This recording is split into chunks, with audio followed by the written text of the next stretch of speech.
Video game music is kind of crazy, in the sense that it's not exactly like anything else. I mean, when a composer is tasked with scoring a game like Super Metroid, they gotta be like, alright, when the player is in the underground depths of Brinstar, what the hell should that sound like? How can I help build this world the player is exploring with some fire melodies? Not only that, but I gotta make something that can loop without getting annoying and has a selection of sounds that fit the overall atmosphere of the game.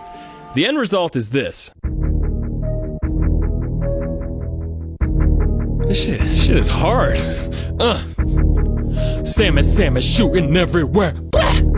Samus grandma in a rocking chair. Grandma! The thing about video game music, though, is that its application isn't even just limited to building an atmosphere. There's music made for title screens, music made for menu screens, music that changes depending on what the player is doing, music that lets the player know, dude, you're fucked. Music that maybe only plays in a safe place, or music that's used in the most unexpected ways to surprise and affect the shit out of the player. There is a seemingly limitless variety of ways you can use music in video games, but by showcasing some specific examples, with this video I hope to raise awareness and discussion for effective video game music usage, but I also just want to celebrate those sweet-ass bangers all hot boys and gamer girls are so lovingly familiar with.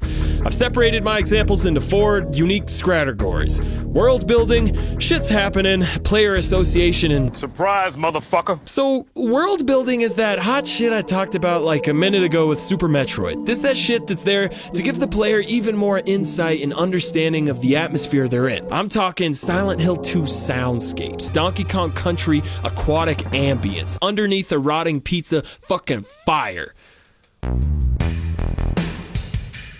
Oh shit. Okay.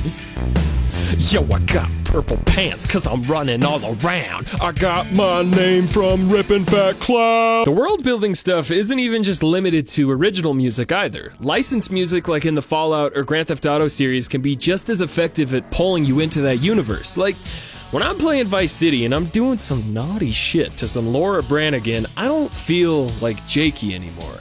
I feel like Scarface, like, Mom, look, I know you named me Jakey Christ, and that's my maiden name and all, but, sorry, I'm Scarface now. Shit's happening is that shit that plays that lets you know what kind of business you're getting into. Battle music, boss battle music, shit that plays when you get caught in Metal Gear Solid, shit that plays when you finally figured out how to stab some giants in Shadow of the Colossus. Really, anything that plays to let the player know, alright baby chicken, something is happening, and here's some extra motivation to keep going. And then you have games that have music that's kinda like a 2-for-1 combo family pack. Stuff that does some effective world building and motivates the player at the same time. Like, take this track from the first Hotline Miami game.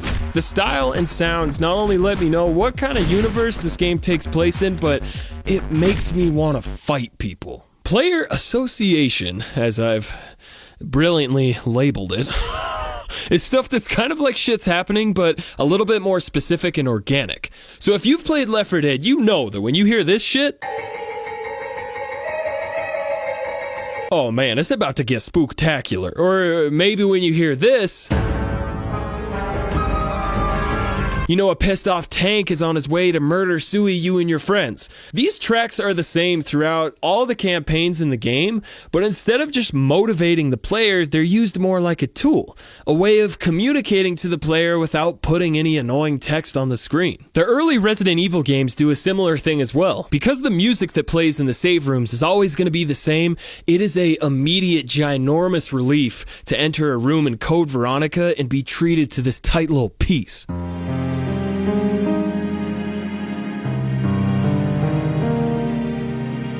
Yo, what up fam, it's your boy Jakey in the save room.